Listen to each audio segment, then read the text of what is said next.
Shalom Jemaat Rimpert yang dikasihi Tuhan. Selamat hari Minggu, kita bisa berkumpul lagi di tempat ini walaupun masih online, tapi saya percaya Roh Tuhan akan selalu ada bersama kita saat kita menyembah Dia. Mari kita sebelum kita memulai ibadah pada pagi hari ini, kita berdoa terlebih dahulu. Terima kasih Bapa, terima kasih Tuhan Yesus, terima kasih Roh Kudus. Terima kasih Tuhan, Engkau bolehkan kami sekali lagi untuk menyembah dan memuji-Mu. Walaupun kami masih online Tuhan, tapi kami percaya Tuhan Yesus, Engkau sudah memulihkan negeri kami Tuhan Yesus. Dimanapun kami berada Tuhan, Engkau selalu ada bersama kami. Walaupun kami memuji dan menyembah-Mu lewat online Tuhan, kami percaya Tuhan, mujizat-Mu akan terjadi, revival-Mu akan terjadi Tuhan Yesus. Banyak orang yang dilepaskan Tuhan Yesus. Terima kasih Bapa, kami serahkan ibadah pada pagi hari ini dari awal, pertengahan hingga akhir, supaya hanya Roh-Mu saja yang mengawal kami Tuhan Yesus, yang mengelit kami Tuhan Yesus. Terima kasih Bapa, di dalam nama-Mu kami sudah berdoa. Haleluya, amin. Saya undang untuk bangkit berdiri, kita akan memuji Tuhan.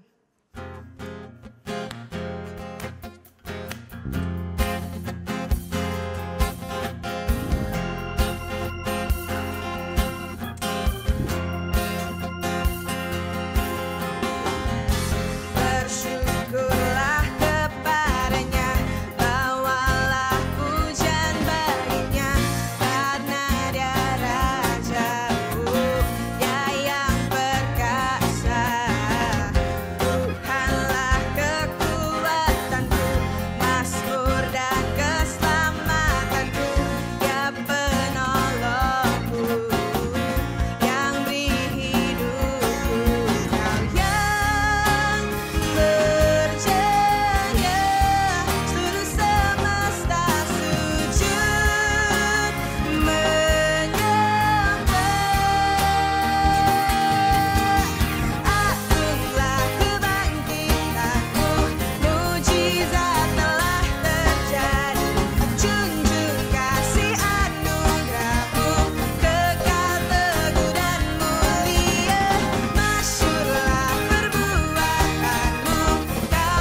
crushing,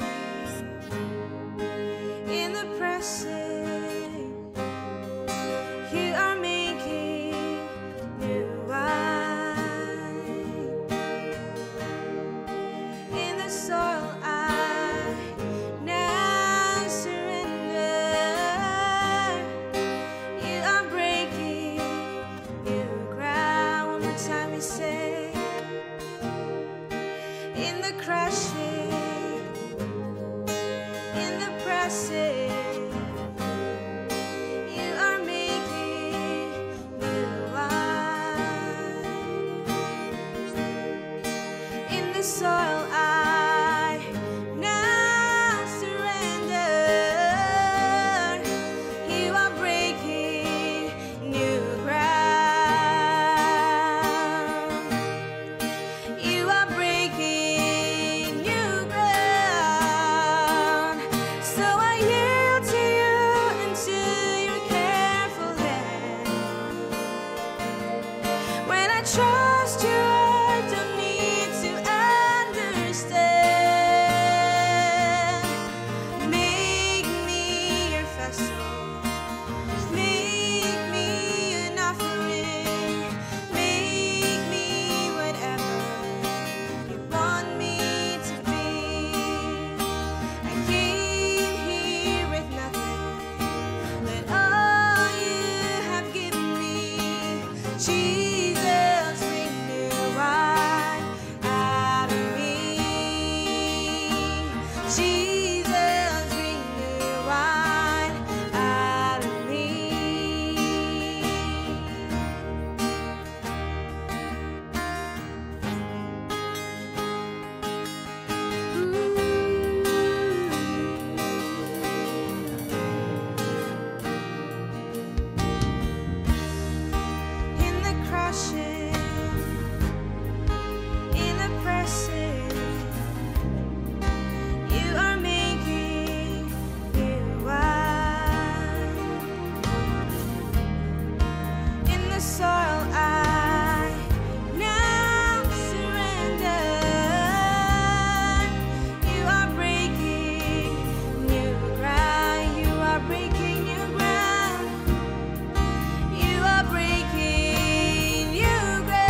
Shalom saudara semuanya. Sebelum kita mendengarkan firman Tuhan, mari kita berdoa terlebih dahulu bersama-sama. Kami datang kepadamu hari ini Tuhan. Di hadapan-Mu Tuhan, kami meletakkan seluruh kehidupan kami, hati, pikiran di atas mezbah-Mu. Berbicara buat kami semua Tuhan. Setiap kebenaran firman-Mu sungguh akan menjadi seperti pedang Tuhan. Setiap kami yang sedang dalam pergumulan, kami boleh mengalami perjumpaan dengan Tuhan melalui kebenaran firman-Mu. Firman-Mu akan menjadi rema yang hidup.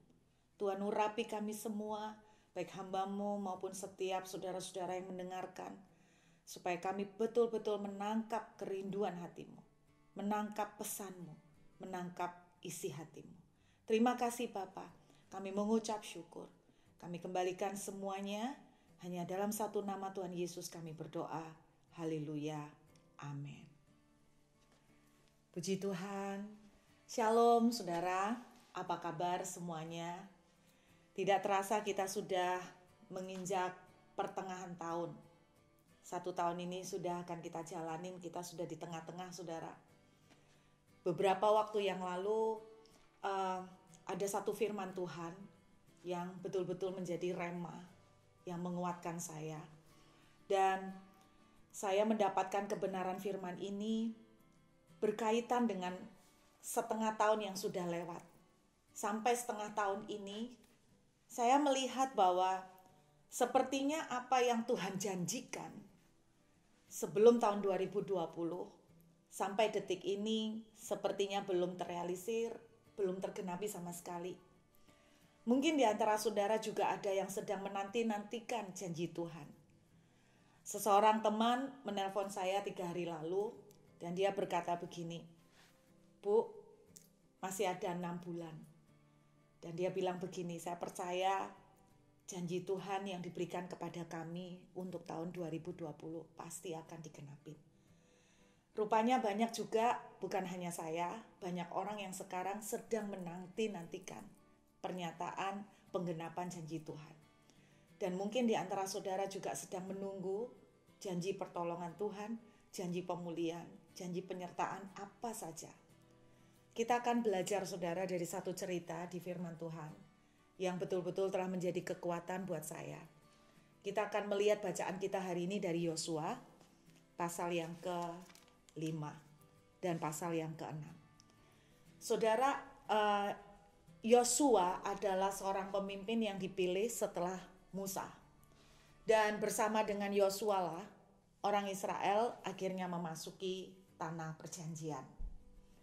Nah saudara, saya masih ingat di awal tahun 2020, banyak dari saudara juga sudah pernah mendengarkan pesan ini. Satu janji yang Tuhan berikan adalah tahun 2020 ini akan terjadi seperti Elia di Sungai Kerit. Tapi akan ada anak-anak Tuhan yang dipelihara oleh Tuhan dengan cara yang khusus. Mereka akan mengalami pemeliharaan yang eksklusif. Di akhir tahun 2019 memasuki awal tahun 2020, saya pernah menyampaikan Tuhan naruh di hati saya. Tahun 2020 akan menjadi tahun kekeringan. Namun akan ada kelompok anak Tuhan tertentu yang dipelihara. Mereka tetap mengalami seperti Elia di Sungai Kerit yang mengalami pemeliharaan surgawi.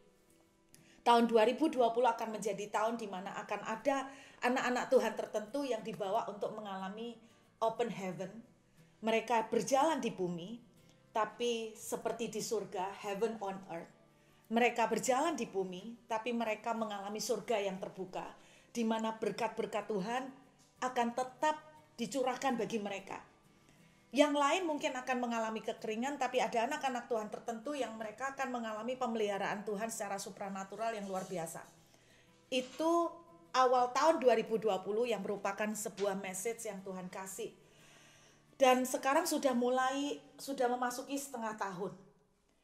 Terus terang, ada banyak kesaksian anak-anak Tuhan, mereka mulai melihat banyak janji-janji Tuhan digenapi. Tapi bagi saya sendiri secara pribadi, saya terus terang belum sampai melihat penggenapan janji Tuhan seperti Taman Eden atau Elia yang di Sungai Kerit yang benar-benar mengalami pemeliharaan yang gila-gilaan, saudara. Bagi saya sampai bulan ke-6 ini, saya masih belum melihat seperti yang Tuhan janjikan. Dan terus terang, kadang-kadang saya mulai merasa lelah dalam menunggu janji Tuhan untuk digenapi. Tapi beberapa waktu yang lalu Tuhan mengingatkan tentang Yosua. Kita akan lihat ya saudara. Kita akan lihat dulu dari Yosua pasal 5. Saya akan ajak saudara untuk melihat beberapa ayat secara berurutan. Ayat yang ke-12 dari Yosua pasal yang ke-5. Dituliskan begini, lalu berhentilah mana itu pada keesokan harinya setelah mereka makan hasil negeri itu. Jadi orang Israel tidak beroleh mana lagi, tetapi dalam tahun itu mereka makan yang dihasilkan tanah Kanaan. Saudara, ada sesuatu yang aneh, yang unik menurut saya, tapi ini yang justru menjadi kekuatan buat saya. Bahwa kalau sampai hari ini janji yang Tuhan berikan kepada saudara belum digenapi, jangan putus asa. Bukan berarti bahwa janji itu palsu, bukan berarti bahwa saudara ada di track yang salah. Saya justru yakin kalau sampai hari ini janji yang Tuhan berikan kepada saudara belum digenapi, saya sangat percaya saudara sedang ada di track yang benar. Loh kok bisa begitu? Anda lihat di ayat yang ke-12 ya saudara. Waktu mereka masuk ke tanah Kanaan, detik mereka masuk ke tanah perjanjian, saudara ingat gak waktu Tuhan janji kepada mereka tanah Kanaan? Tanah Kanaan itu akan berlimpah madu dan susu. Tanah Kanaan itu adalah tanah yang benar-benar subur, yang benar-benar makmur. Tapi lihat ayat 12 saudara. Detik mereka masuk tanah Kanaan, hal pertama yang mereka alamin adalah mana dari surga itu terhenti. Penyediaan secara supranatural itu berhenti, saudara. Anda bayangkan, detik masuk tanah perjanjian, malah penyediaan surgawi berhenti. Mungkin saudara menerima janji Tuhan bahwa tahun 2020 saudara akan mengalami breakthrough secara finansial. Tapi ternyata yang saudara hadapi justru semuanya pintu makin tertutup dan keadaan makin terbalik 180 derajat. Saudara dengarkan baik-baik, you are in the right track. Kenapa saya bilang begitu? Karena saya memperhatikan cirinya janji Tuhan itu gini. After promise, selalu diikuti dengan yang namanya problem, saudara. Jadi kalau saudara sudah terima promise, dan hari ini yang saudara hadapin kebalikannya, problem, berarti saudara ada di track yang benar, saudara. Anda perhatikan, setiap kali Tuhan memberikan janji kepada orang Israel, contohnya kepada Yusuf, Tuhan janji dia akan menjadi pemimpin. Setelah Tuhan kasih janji, apa yang terjadi pada Yusuf? Langsung subur, saudara. Ishak, Tuhan janjikan, aku akan memberkati kamu luar biasa di tanah ini. Aku akan memberkati kamu berlimpah-limpah. Tapi apa yang terjadi? Tidak lama setelah itu, Ishak langsung menghadapi kenyataan tanah di hadapannya itu kering. Jadi kalau saudara dengarkan, janji apapun yang Tuhan telah berikan kepada saudara yang sampai hari ini saudara tunggu, dan mungkin saudara hari ini mengalami problem, saudara ada di track yang sebetulnya memang harus kita jalanin. Jadi jangan putus asa. Detik orang Israel masuk ke tanah Kanaan, justru penyediaan Tuhan itu sepertinya tersumbat, sepertinya mandek, saudara. Tapi kita akan belajar lebih jauh apa yang harus kita lakukan. Cerita ini betul-betul menjadi rema buat saya, dan untuk pertama kali itu menjadi sebuah pemahaman yang baru. Kita akan lihat saudara, mereka bukan cuma menghadapi mana berhenti ya, tapi saudara, mereka juga langsung menghadapi tantangan pertama adalah tembok Yeriko. Nah, saya mau kasih tahu buat saudara, tembok Yeriko itu tebalnya, jadi tembok Yeriko itu ada 2 lapis saudara ya. Lapisan luar itu tebalnya sekitar 5 meter. 5 meter. Lapisan tembok yang bagian dalam kedua itu 5 meter. Di antara tembok pertama dan tembok kedua ada jarak sekitar 3 meteran. Jadi total tuh sekitar 13 meteran. Jadi tembok bagian depan aja udah 5 meter. Tembok keduanya itu 5 meter. Di antara jeda itu ada 3 meter. Kayak gang gitu ya, lorong 3 meter. Nah saudara bayangkan, secara manusia, itu makanya kota Yeriko itu terkenal sebagai kota yang sudah tidak mungkin untuk ditaklukkan. Karena apa? Karena begitu tebalnya tembok yang mereka bangun, begitu kuatnya pertahanan yang mereka punya. Saudara dengarkan, Tuhan itu luar biasa. Seringkali Tuhan itu memberikan janji yang makin mustahil untuk kita raih. Tapi dengarkan, makin mustahil itulah Tuhan kita. Kalau kita mau jadi orang yang gila dengan Tuhan, kita harus terbiasa dengan hal-hal yang mustahil, karena Allah kita adalah Allah yang suka untuk dengan hal-hal yang mustahil untuk Dia tunjukkan bahwa bagi Tuhan tidak ada yang mustahil. Lihat saudara, di ayat yang kedua dari Yosua pasal yang ke-6. Berfirmanlah Tuhan kepada Yosua, ketahuilah aku serahkan ke tanganmu Yeriko ini beserta rajanya dan pahlawan-pahlawannya yang gagah perkasa. Ingat saudara, Tuhan memberikan janji lagi kepada orang Israel. Aku akan memberikan Yeriko bersama dengan raja dan pahlawan-pahlawannya, semua akan kuserahkan di bawah tanganmu. Ini janji Tuhan. Mungkin tahun ini Tuhan menjanjikan kepada saudara, aku akan menyertai kamu sehingga kamu tidak akan kekurangan. Aku akan menyertai pekerjaanmu, aku akan menyertai keuanganmu, aku akan memberkati anak-anakmu, aku akan memberkati keluargamu. Mungkin Tuhan memberikan janji, aku akan memberikan kesembuhan bagimu. Bahkan mungkin Tuhan memberikan janji pada beberapa saudara, aku akan memberikan keturunan bagimu. Tapi mungkin sampai hari ini saudara bukan melihat gejala sedikit pun, tidak ada yang kelihatan, tapi semuanya malah kelihatan seperti berlawanan sama sekali. Mana berhenti, tembok yang tebal, tembok yang besar, yang tidak mungkin sepertinya makin lama makin sulit untuk ditaklukkan. Saya mau kita belajar dari apa yang Tuhan tunjukkan kepada orang Israel pada cerita ini, saudara. Alkitab menceritakan orang Israel disuruh mengelilingi tembok Yeriko. Saudara sudah pasti tahu cerita ini dari sejak sekolah minggu. Dan saudara, mungkin ada beberapa yang belum tahu berapa kali orang Israel memutari Yeriko. Totalnya hari pertama sampai hari ke-6 itu 1 kali, berarti udah 6 kali. Hari yang ke-7 itu 7 kali, berarti total adalah 13 kali itu mutarin Yeriko. Tapi saya mau kasih tahu buat saudara, masalahnya yang bikin kita itu sulit dalam menantikan janji Tuhan, karena Tuhan itu tidak pernah ngomong begini loh. Nah, kamu tungguan sampai 2 bulan ini. Nanti setelah 2 bulan aku akan melakukan begini, maka kamu akan enak. Saudara, kalau Tuhan memberikan janji lengkap dengan deadline waktunya, kita tidak akan stres. Yang bikin kita tuh stres karena Tuhan kasih janji tapi tidak tahu sampai kapan nunggunya. Itu kan yang bikin stres. Nah, kalau kita lihat Yosua, saudara mungkin merasa, ya mereka kuat lah karena Tuhan sudah ngomong di depan. Nanti kamu kelilingi 1 kali, hari ke-7 kamu 7 kali. Setelah itu bersoraklah. Kemudian aku akan membuat tembok Yeriko itu roboh. Tuhan tidak berbicara seperti itu, saudara. Memang di ayatnya kelihatannya urut gitu ya. Tapi kalau saudara tahu, in the real story, di dalam kenyataan di lapangan, instruksi yang Tuhan berikan kepada Yosua itu daily basis. Artinya per hari. Jadi Yosua itu nggak dikasih tahu, lu sampai segini, nanti setelah ini hari ketiga, hari ke-7, pokoknya aku akan robohkan. Kamu soraklah, tak robohkan. Enggak seperti itu. Kalau seperti itu enggak usah tegang, enggak usah stres. Oh ya, gua tahu lah nanti pokoknya bulan ini Tuhan mau kasih gua anak. Gua bulan ini nanti akan dapat pekerjaan, jadi tenang aja, ditunggu aja. Enggak, masalahnya karena kita enggak pernah tahu kapan itu akan digenapin. Nah, ini diberikan instruksinya tuh per hari. Nah, yang saya mau tunjukkan supaya saudara bisa bayangkan ya. Bayangkan ini. Hari ini Tuhan bilang begini sama Yosua. Bilang sama umatku, berangkat kelilingi tembok Yeriko 1 kali saja. Dan Tuhan bilang begini, ada pesan Tuhan. Jangan berbicara sepatah kata pun. Sepatah kata pun. Nah, ini harus menjadi peringatan buat kita, saudara ya, dalam menantikan janji Tuhan. Nah, saya mau ajak saudara bayangkan. Untuk mengelilingi tembok Yeriko, ternyata dibutuhkan waktu 1 jam. 1 jam saja. 1 jam. Nah, coba saudara lihat kerjaannya orang Israel.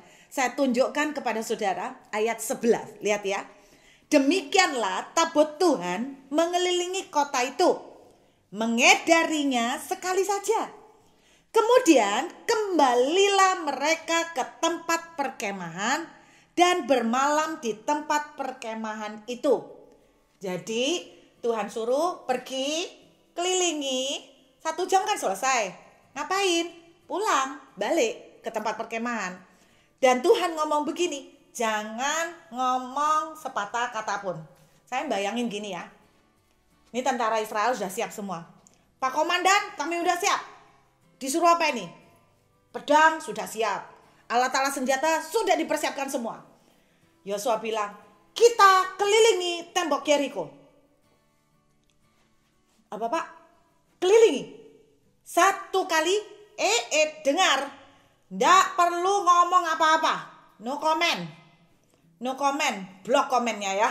Nggak boleh komen, nggak boleh ngomong apapun. Diam. Nanti sampai pulang pun nggak boleh ngomong apapun. Anda bayangkan, itu hari pertama. Mereka keliling nih. Nggak boleh ngomong kan? Nah, generasi kedua orang Israel ini nurut-nurut, saudara. Puji Tuhannya tuh nurut-nurut. Nggak kayak zamannya Musa. Mereka keliling 1 jam kan? Pulang. Bayangin ini. Istri-istri kan? Istri-istri. Tanya. Loh kok cepet Pak? Udah menang? Nggak boleh ngomong. Loh terus ngapain tadi? Keliling. Loh terus? Ya udah. Keliling toh? Loh terus? Nggak ngapa-ngapain? Udah, nggak boleh banyak komentar. Tiap hari. Besoknya mereka sudah siap. Oh, mungkin kemarin keliling untuk ngelihat sitkon lah ya. Untuk ngelihat seperti apa supaya Pak Komandan ini mungkin dapat pencerahan strategi kayak apa. Untuk ngelihat lubang-lubangnya. Karena temboknya kan tebal banget. Hari kedua sudah siap semua. Gimana Pak? Kita harus apa ini? Kita keliling lagi. Keliling lagi. Terus kemudian 1 jam. Katakan berangkat misalnya jam 8. Terus kemudian sampai sana keliling 1 jam. Ya jam 10 udah sampai perkemahan. Bingung istri-istri. Kok cepet Pak? Udah menang ya? Keliling. Keliling lagi. Nah keliling terus kapan menangnya Pak? No comment. Diam lagi. Anda bayangkan begitu banyak pertanyaan di pikirannya mereka. Nah coba saudara kalau bayangkan kalau orang-orang laki-laki yang pulang ini kebanyakan ngomong. Iya keliling. Kok keliling Pak? Ya disuruh keliling. Nah terus kapan perangnya? Nggak tahu. Nah terus besok juga keliling. Ya nggak tahu. Nah terus rencananya apa? Nggak tahu. Nah saudara bisa bayangkan. Itu apa komentar nggak ada macam-macam. Makanya gini. 1 Rambu waktu saudara dan saya nunggu janji Tuhan. Jangan ngomong macam-macam. Jangan keluar sungut, komentar, bahkan curhat. Saudara tahu kenapa? Karena ketika saudara curhat, orang Israel curhat sama istrinya. Iya nih Pak Yosua gak genah, masa puter-puter terus. Pak, jangan-jangan Pak Yosua itu yang gak tahu mau ngapain. Makanya diputer-puter. Akhirnya apa? Orang komentar negatif, kita jadi down lagi. Makanya Tuhan ngomong, gak perlu ngomong apa-apa. Gak perlu banyak koar-koar kemana-mana. Kalau Anda sedang menunggu janji Tuhan, daripada Anda ngomong yang salah, lebih baik diam. Saya tahu gak gampang, tapi ini teguran Tuhan. Karena waktu itu ketika lagi nunggu janji Tuhan, saya sempat komplain. Komplainnya ya ke suami. Kok gini ya Tuhan, kok gak gini-gini ya. Kok orang lain itu sudah gini-gini. Saudara kadang-kadang, suami kadang-kadang belum tentu dalam kondisi yang lagi kuat juga. Kadang-kadang dia bilang gini, iya ya kenapa ya yang lain dijawab kita enggak ya. Jadi tambah mulai down lagi saudara. Makanya 1 syarat pertama, jangan ngomong apapun. Jangan ngomong keluhan, jangan ngomong sungut, kritikan, ataupun kata-kata apa. Lebih baik daripada salah, diam saudara. Dalam menantikan janji Tuhan. Lalu hal kedua yang mereka lakukan. Sampai hari, bayangkan ya. Mereka keliling terus. Ini sampai hari ke-6. Nah mereka ini tidak tahu loh. Kan Tuhan tidak ngomong. Oke, kalian akan berhenti keliling setelah 13 kali. Kan Tuhan tidak ngomong begitu. Ini bayangkan saudara 6 hari keliling terus, 6 hari keliling terus. Coba saudara bayangkan, kalau saya jadi tentara Israel, waktu keliling kan nggak boleh ngomong juga kan. Jadi saya bayangkan kalau keliling, itu yang saya lakukan apa? Ya karena nggak boleh ngomong sama temen juga. Yang saya lakukan adalah mau nggak mau kelihatan kan temboknya jarak dekat. Apa yang saya rasakan waktu lihat temboknya? Saya kan bilang gini, wih, tebalnya. Mana mungkin? Waduh, mustahil. Saudara, bukankah itu yang sering terjadi waktu kita menunggu? Kita makin melihat fakta di depan mata, makin melemahkan kita. Tapi walaupun demikian, sekalipun goyah, no comment. Jangan keluar kata-kata apapun. Diam. Terus apa yang mereka lakukan? Sampai hari ke-7, mereka keliling 7 kali. Berarti 7 jam. Dan Israel waktu itu panas. Bayangkan 7 jam keliling. Anda coba bayangkan 7 jam keliling tuh ya lumayan loh saudara. Wah itu bisa benar-benar udah mau terbakar itu saudara ya. Benar-benar ini otak sudah rasanya mau meledak ini saudara. Panas itu. 7 jam. Terus setelah 7 jam puterin lagi. Jadi Tuhan bilang, puterin, sekali lagi. Setelah muterin, sekali lagi. Pokoknya total sampai 7 kan. Jadi Tuhan itu ngasih instruksinya kayak gitu loh, step by step saudara. Nggak langsung 7 kali nanti teriak, roboh. Enggak, Tuhan nggak pernah bilang gitu. Kelilingi. Udah Pak, kita pulang. Lagi, keliling lagi. Anda bisa bayangkan, down. Pernahkah saudara merasakan kita ini lagi nunggu janji Tuhan? Kita tuh kayak orang ngelilingi tembok, kayak orang gila. Kita tuh ngelilingi janji Tuhan, gak tahu kapan menangnya. Gak tahu kapan robohnya. Terus saudara, setelah 7 jam panas-panas capek, Yosua bilang begini, bersorak-sorai, teriak, gitu kan. Dan saya mencoba membaca lagi, di sini gak ada ditulisin loh ya. Sorak-sorainya suruh 5 menit atau 10 menit. Jadi saya tuh cuman bayangkan bersorak. Jadi mereka sorak terus. Mungkin ya itu pelampiasan juga karena capek, karena mereka mungkin kesel juga selama seminggu nggak tahu mau ngapain kok kayak begini, kayak orang gila muter-muter. Bayangkan saudara, itu mereka mungkin melampiaskan, meluapkan seluruh perasaan yang selama ini kan gak boleh ngomong haleluya kayak orang gila. Saudara pernahkah bayangkan Anda teriak-teriak seperti orang gila, belum terima janji Tuhan, haleluya aku sudah diberkati, haleluya puji Tuhan, mujizat terjadi, Allah kita dahsyat, kayak orang gila kan. Itu yang mereka lakukan saudara. Jadi saya tuh cuma menangkap gini, selama kita menantikan janji Tuhan, jangan ngomong apapun kecuali satu, sorakkan kemenangan. Sampai kapan Bu? Nggak tahu. Sampai kapan? Yang saya tahu, sampai tembok roboh saudara. Sampai tembok roboh. Teruslah perkatakan, aku diberkati, haleluya, pekerjaanku diberkati, haleluya, aku sehat, aku sembuh, aku diberkati, anak-anakku luar biasa, haleluya. Walaupun semakin melihat kenyataan temboknya kok tebel terus ya. Saudara terus putarin, terus kelilingi janji Tuhan. Hari ini saudara kelilingin, Bu, belum juga terjadi. Kelilingin lagi. Besoknya dikelilingin, belum terjadi juga Bu. Kelilingi lagi. Terus sampai kapan Bu? Sampai temboknya roboh. Tapi dengarkan saudara, kalau Tuhan sudah berjanji, Tuhan pasti akan menepati. Tuhan tidak pernah mungkin ingkar janji. Dia pasti akan menggenapi. Bayangkan di puncak kelelahannya orang Israel. Setelah 7 jam keliling, mereka masih berteriak. Mungkin hari ini, di puncak kelelahan saudara, justru itu semakin dekat dengan penggenapan janji Tuhan. Di puncak saudara merasa, aku sudah capek menunggu. Teriakkan, sorakkan kemenangan, walaupun lelah. Saudara bayangkan kelelahan mereka setelah 7 jam. Mungkin teriakannya juga bukan sekencang orang yang baru teriak ya saudara. Di tengah mereka haus.